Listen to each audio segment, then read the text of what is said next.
Good morning. Dialysis ko today. Ang aga ko ngayon dito. Ito yung oras. 5 a.m. For shift kasi ako. Kaya ang aga ko ngayon. Diba? Hindi yung kapatid ko sa loob. Nilalataga na yung upuan ko.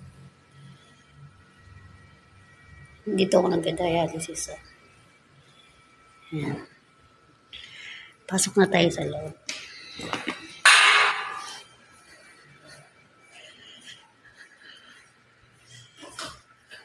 Good morning, Kuya. Good morning po.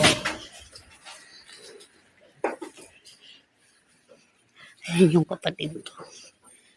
Naglalatag na. Ayan yung pwesto ko. Yan ako upo mamaya.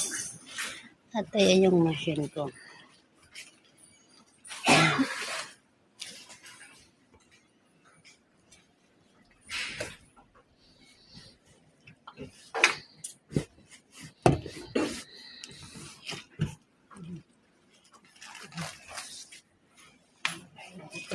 Thank you, Roxanne. Maya magsisimula na yung session ko. Kaya, update ko ulit kayo guys. Maya.